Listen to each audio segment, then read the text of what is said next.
if you're starting from ground zero, it's a little tough to jump in. But the rest of the time, I'm talking about things that are new. So that's what I'm going to attempt to do.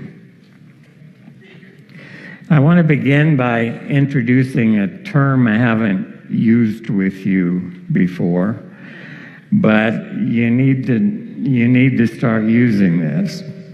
The term is nutrigenomics. And what does that term mean? It's how dietary components, how things we eat, things we ingest, generally refers to food products, how they interact with the genome, that is the DNA that encodes all 25,000 of your genes, to regulate gene expression. So those genes are the blueprints for everything that you are, and you can be put together by about 25,000 little unique machines. Some of them are unique to you. Nobody else has quite the same sequence. Others we all have in common, and that's the blueprint that makes you who you are. So how things we eat can affect the expression of those blueprints, how the rate at which they're converted into the enzymes that they encode, the little machines that do the things you have to do. This word you all know already, but what is it? What is Protandim? And the definition actually has changed a bit in the last 5 years. In the beginning, what we thought Protandim would be was an antioxidant supplement. Not a conventional one, but a different way of doing it. And that's no longer an adequate description. So this is what I want you to learn and want you to use as you describe Protandim. Protandim is a NRF2 activator in the nutrigenomics arena, all right? You may not have any idea what I just said, but you have a job, you have an obligation to learn what this means. And I'm going to tell you in the rest of this presentation what some of those words mean. NRF2, NRF2, it's an abbreviation for something you don't even want to hear, but it's a long word. NRF2 is one of the key proteins in your body, in every cell in your body, that has the function of regulating your genome. Yeah, I said you have 25,000 genes that are expressed. NRF2 regulates about 2% of those, about 500 genes, some of which are turned up, some of which are turned down. You can think of every gene as having a dimmer switch, so just like the lights in your home, and you can turn them up gradually or down. It's not just on and off, it's degrees. And NRF2 helps your body balance the expression, the regulation of all those 25,000 blueprints. How many copies do we need of this machine encoded by this blueprint? And NRF2 regulates that group, as I said, of 500 genes. They have something in common. They are termed generally survival genes, and they fall into 3 broad categories. Antioxidant enzymes, you've heard about superoxide dismutase catalase that protect you from oxidative stress. But another significant number of those genes are anti-inflammatory genes. They fight the process of inflammation in your body. And another group of them are anti-fibrotic genes. They means they fight the process of scar tissue formation. You might think scar formation is a good thing, and if you cut your skin, it is a good thing. It heals quickly and keeps you from getting infected. It keeps you from losing blood, all good things. But in internal organs, in your lungs, scar tissue is deadly. It's called pulmonary fibrosis. It's untreatable, and it's fatal. If scar tissue occurs in your heart, it's called heart failure. It means your pump actually fails, and you will die of heart failure. So, taken together, these things protect cells in your body when they're in stressful situations. It may be due to trauma, it may be due to aging, it may be due to disease processes. But that group of genes all have the same kind of dimmer switch, and NRF2 is the protein that can reach those dimmer switches and turn them up or down. So it's responsible for that. It's been called the master regulator of antioxidant gene expression. So how does that work in a cell? This large green oval represents a human cell. And that little purple gizmo in the upper right, labeled a NRF2 activator, is one of the 5 active ingredients in Protandim. And so as that NRF activator approaches a human cell, it binds at a specific site. It's called a receptor on the cell surface. The analogy I'm going to use is if this big cell is your home, that NRF2 activator just stepped on the front porch, and it did something. It pushed your doorbell. It rings, causes a reaction inside the house, in this case, inside the cell. What is that reaction? Well, if it were the doorbell, you may be sitting on the sofa watching TV, and suddenly you get up. You do something, you have a response. Inside the cell, the same thing happens. When NRF2 rings the doorbell, as it were, an enzyme called a kinase, what it does is not terribly important, but it's one of these 25,000 gene products, and it's doing its job here to realize that NRF2 needs to be activated. So this NRF2 activator, by activating the kinase, brings about a chemical reaction. And there you see a little round red protein labeled NRF2. That's our signal molecule, messenger molecule. And it's being held inside the cell, but outside the nucleus by another protein here labeled KEAP1. Because this kinase physically changes the NRF2, and you can see there it's put a little yellow phosphate group on it, change in structure, and that change brings about a release of NRF2 from that blue protein that's been holding it out in the green part of the cell, allows it to diffuse into the nucleus where all those genes are housed. And once in there, it has access to all those dimmer switches, the 500 that control the NRF2 regulated genes.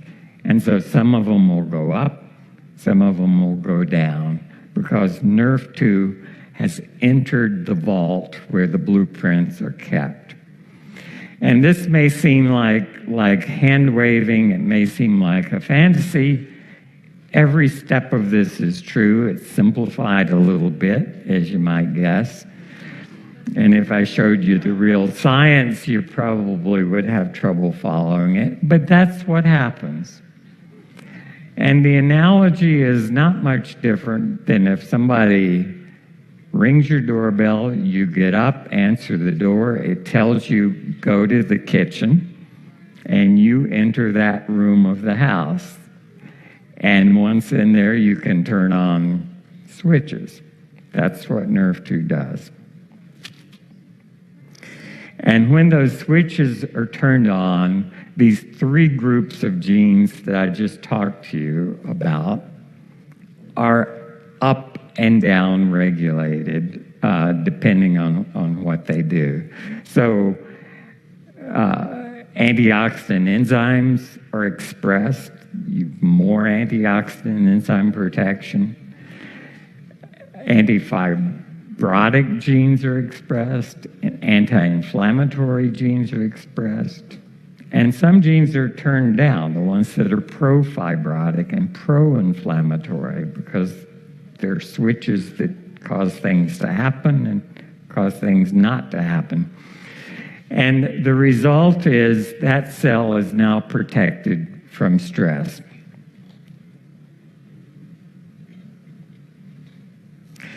And that was the review, and it was a fast course if you haven't encountered this before. But come back and you'll hear me elaborate on it from time to time. What I want to do now is talk about three new topics. And the first one, if you were at the last Elite Academy, unfortunately I gave Josh the wrong set of slides, and I didn't have the slides for the last topic that I wanted to talk about, and it was a topic that came up as a result of talking to you, because I was hearing things about, for example, people being able to stop smoking once they started taking Protandim. I started searching the literature, and it turned out there's a real story there. And dots were connected. And I want to tell you in a little more detail than I was able to last time what that's about. It's an idea at this point. It hasn't been validated. You've given me a lot of anecdotal feedback, and I'm more convinced than ever that this will pan out. But let me tell you how it works. Can Protandim help in the management of addictive behavior? And I'm going to talk about a couple of really bad addictive behaviors. Cocaine, which I hope affects nobody in here, and nicotine, which probably has affected some of you in here. And the amazing thing for science is just in the last few years, we've learned how these things work in the brain and what they have in common. And I, for one, was surprised that the mechanism by which cocaine causes addiction is not fundamentally different from the mechanism that nicotine causes addiction. And there have been other papers just published in the last couple of months that extend this perhaps to things like food addiction. And if you think about it, they're really not that different. The longing sensation you have for food is a survival value, because if you forgot about it, you didn't get hungry, you wouldn't eat, and eventually you'd lay down and die. So your brain has evolved to keep reminding you of what you need to do. and cause you to get hungry and eat, keep your energy levels up. What this story is about is how some chemical substances, some molecules, have learned how to take control of that remarkable system to create their own sense of longing that needs to be satisfied, and paradoxically, to satisfy it acutely. Now, let me show you how this is now understood to work. This is a brain sliced front to back. And you see right there in the middle, there's a red region labeled N accumbens, nucleus accumbens. That's has been designated by scientists who study these things as the pleasure center of the brain. And so it controls a lot of what you do, controls things like hunger, things like desire, and satiation from those feelings. So there's a specific part of the brain where this is handled. Brain cells communicate with one another by releasing chemicals so that one neuron can release these chemicals when it's at the region of that cell that's very close to the next neuron. Neurons are like short segments of wire, if you will. So you need to get a signal from one conductor to the next. And this is called firing of nerve cells, firing of neurons. And it's chemically induced. So one cell releases a neurotransmitter. That signal is picked up. It's like a speaker and a microphone. Picked up by the next cell, which can send that signal down its length. And some of the neurons in your body are up to 3 feet long, not in your brain, but in your periphery. So they're conductors signaling each other by this method. One of those neurotransmitters that's very important in the brain, there are a lot of them, serotonin and dopamine you may have heard about.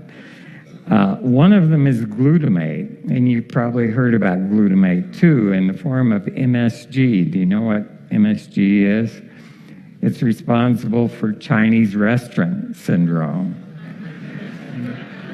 It is, MS is monosodium glutamate. MSG is monosodium glutamate. So you're actually using as a seasoning. It tastes good. And in most of your body, it has no effect. But in your brain, it actually has a neurotransmitter effect. And you can feel the effects of it. You get flushed. You feel hot.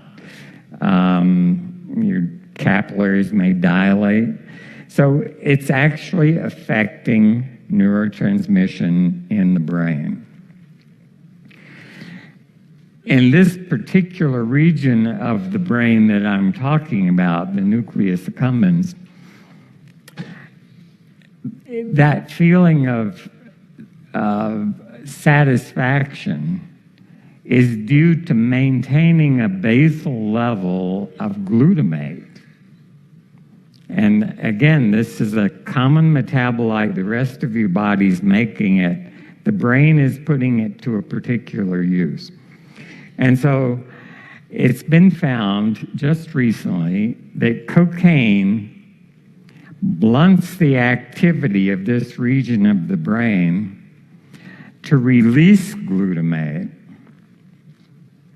by downregulating a gene that enables glutamate to get into the cell. And that gene is called cysteine glutamate transporter, sometimes antiporter. And I'll tell you a little more about how that works. Here's a cell, and the yellow protein you see on the membrane of that cell labeled XCT, is the cysteine glutamate exchange protein. How does that work? It works exactly like a revolving door on an office building. And what it does is it lets cysteine, one molecule, that's an amino acid, into the cell, but it only lets it in if there's a glutamate inside coming out the revolving door at the same time. That's why it's called an exchanger or an antiporter. And we have a lot of proteins on the cell surface that do exactly that. They let things in, let things out. Some of them actively pump things in and pump things out. Others are passive. This one will let cysteine in only if glutamate comes out. Now, the cysteine is very important. And I had questions this morning about glutathione. Glutathione is an important antioxidant. It's one of the antioxidants dramatically affected by Protandim because among the 500 genes Protandim regulates are the ones seen here in blue, glutathione synthase, that enables the cell to make its own glutathione. So if that enzyme goes up and more cysteine comes into the cell, you can make more glutathione. That cell is protected from oxidative stress. What we're looking at here is the reverse part of that revolving door. Every time a cysteine comes in, which enables the cell to make glutathione, a good thing, this brain cell pumps out one glutamate. And that glutamate is used to maintain a level of satisfaction in the brain.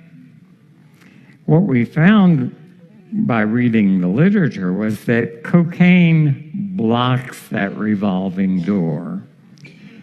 It downregulates that gene. And so if this building, this cell, let's say had 100 of these revolving doors letting cysteine in, glutamate out, after taking cocaine for a month or two, you might only have 25% of those revolving doors still functioning.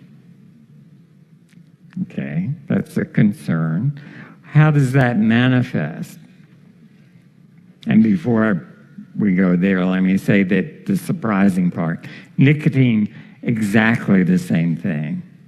Nicotine affects the number of revolving doors the same way.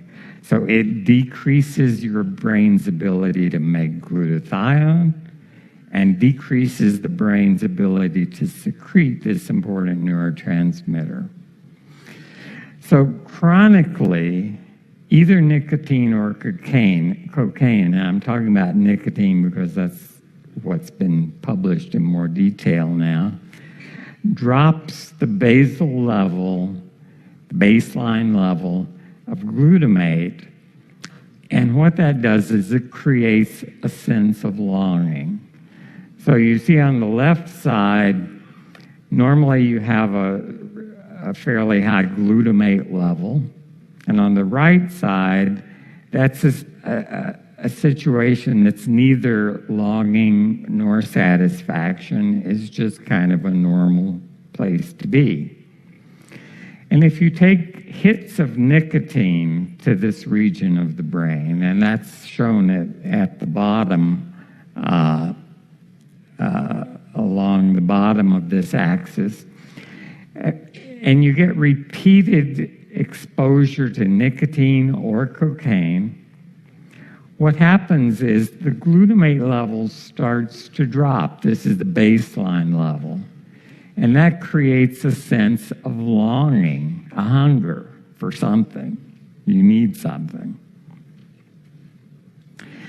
And here's the diabolical part. That's, let's say if we look daily or weekly after you start, say, smoking cigarettes, this would happen chronically over that weeks time period.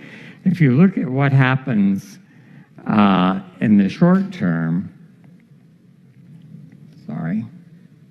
here, whoops, let me back up one. Here. The red line shows you that the same exposure to nicotine or cocaine has a short burst of actually releasing glutamate. Okay, so it's doing two things: chronically starving those cells for glutamate, creating a longing, and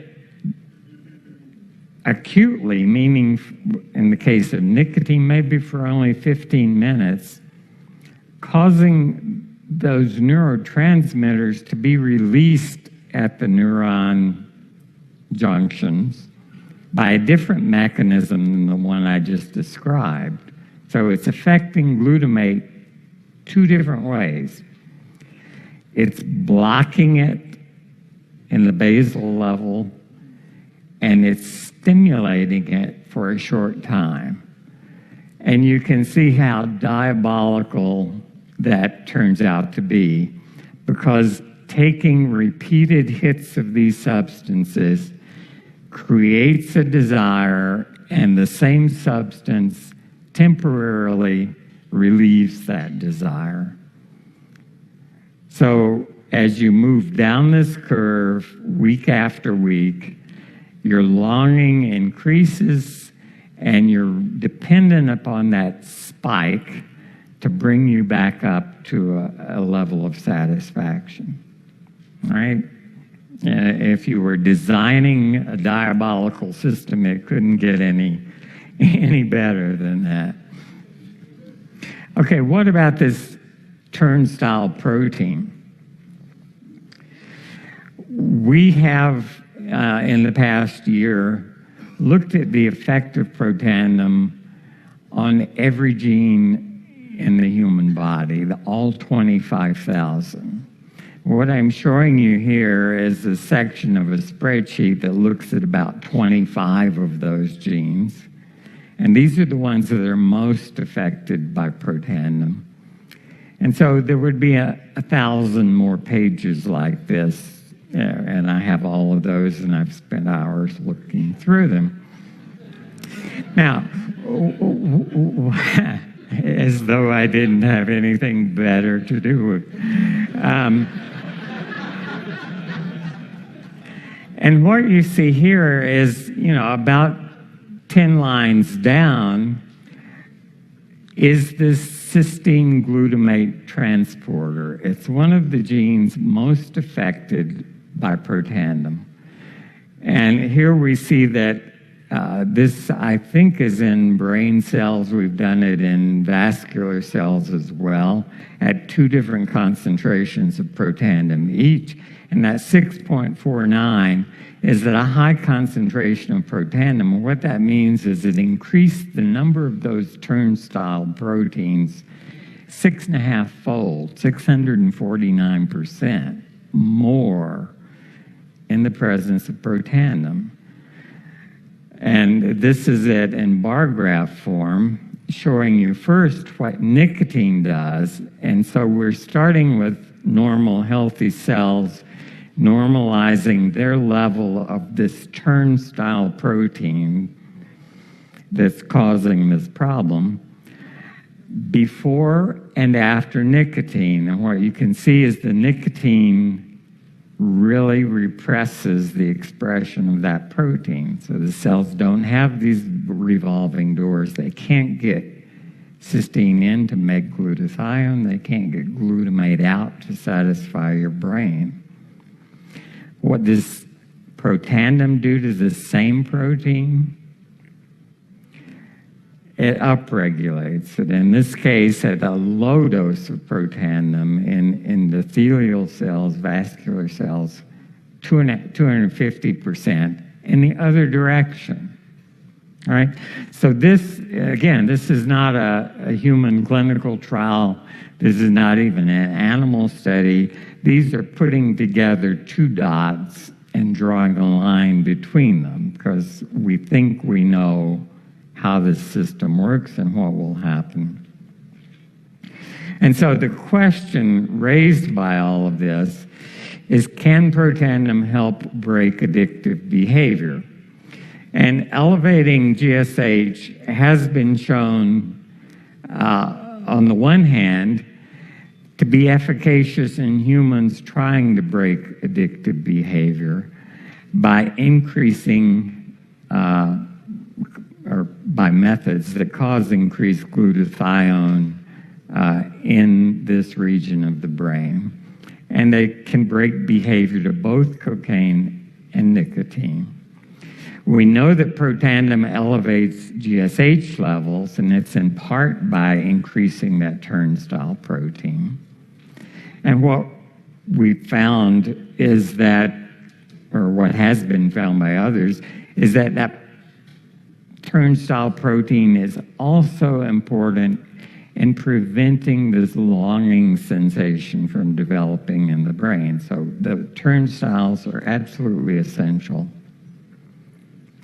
And then finally, anecdotal evidence, much of which I gleaned from you at the last Elite Academy, and a lot since then, suggests that indeed Protandim might be a useful adjunct, and that clinical trials to really prove this are probably an appropriate question for us to ask. So that's where we are. Again, many of you who have connections to smoking cessation clinics and so forth have contacted me. I think we're well on our way to providing an answer for this. And what an answer that would be. I mean, this is a real need in society at a number of levels. And there is no good way. Some of you probably stopped smoking in your lives, and it's not an easy thing. It's a tough thing, and I have total sympathy with those who are trying to do that. All right, that's number one. Number two,